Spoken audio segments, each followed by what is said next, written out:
Hi friends, நம்ம இன்றைக்கி மாடி தோட்டத்துக்கு வந்திருக்கோம். எதுக்குன்னா நம்மளோட முருங்கை மரம் கட் பண்ணி விட்டோம்லங்க, அதை பார்க்குறதுக்கு. இது பாருங்கள், இங்கே தான் இருக்குது. இப்படி தான் மொட்டையாக கட் பண்ணி விட்டேன்.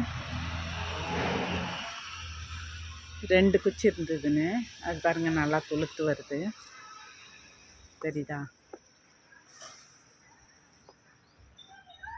2 குச்சியாக இருந்ததுன்னு கட் பண்ணி விட்டாங்க. கட் பண்ணி விட்டதும் அதில் ஒரு துளிரும், இதில் 2 துளிரும் வந்திருக்கு. அப்புறம் இங்கே சைட்லலாம் துளிர் எடுக்குது.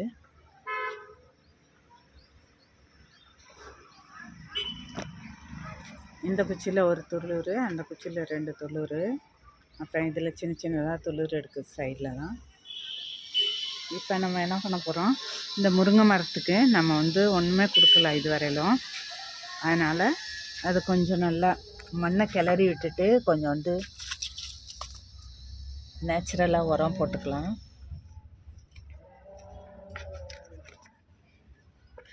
மண்ணை கிளறி விட்டு கூட ரொம்ப நாள் ஆச்சுங்க, அதனால தான் சரி.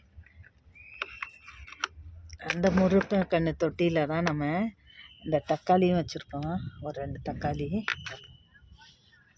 அதனால் அது கொஞ்சம் மண்ணில் கொஞ்சம் ஏதாவது உரம் போட்டுக்கிட்டால் நல்லாயிருக்கும்னு சொல்லிவிட்டு வீட்டில் இருந்து இருக்குது, கிச்சனில் இருக்க திங்ஸே உரமாக எடுத்துகிட்டு வந்திருக்கேன் கொஞ்சோண்டு.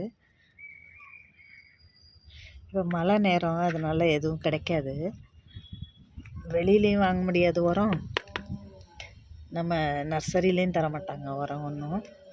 அப்புறம் அந்த கெமிக்கல் உரம்லாம் கிடைக்கும், அதெல்லாம் போட வேண்டாம் அப்படின்ட்டு நேச்சுரலாக ஏதாவது போடலாம் அப்படின்னு நம்மளே கொண்டாந்துருக்கோம். கிச்சன்லேருந்து எடுத்துகிட்டு வந்திருக்கேங்க. வாங்க, நல்லா கிளறிட்டாச்சு, இப்போ போட்டுக்கலாம்.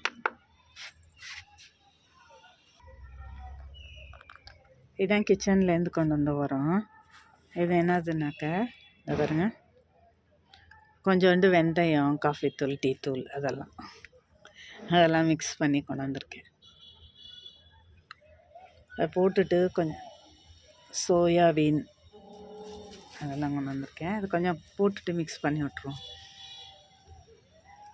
மாட்டுச்சாணம் இருந்தால் போடலாங்க. மாட்டுச்சாணம் இப்போ மழை நேரன்றதுனால இங்கே வாங்க முடியல, கொஞ்சம் வெயில் வந்ததும் வாங்கணும்.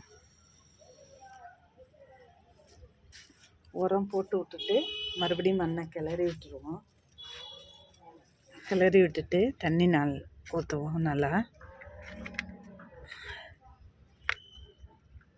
அப்படி கிளறி விட்டுட்டோன்னா அது ஒன்றும் பண்ணாது. அப்படியே விட்டுட்டோன்னா ஃபங்கஸ் மாதிரி இருக்கும், அதனால் அதை அப்படி கிளறி விட்டுரும்.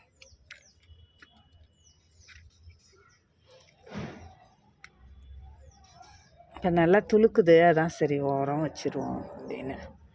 அப்போ தான் நமக்கு நிறைய கீரைகள் கிடைக்கும். ஓகே ஃப்ரெண்ட்ஸ், முருங்கை மரத்துக்கு உரம் போட்டாச்சு. முருங்கை மரம் அழகாக கட் பண்ணி விட்டதும் நல்லா துளுத்து வந்திருக்குது. நமக்கு இந்த பாருங்க, இந்த பப்பாளியும் கருவேப்பிலையும் மறைச்சிச்சு, இப்போ நல்லா தெரியுது பாருங்கள். ஓகே ஃப்ரெண்ட்ஸ், தேங்க்ஸ் ஃபார் வாட்சிங்.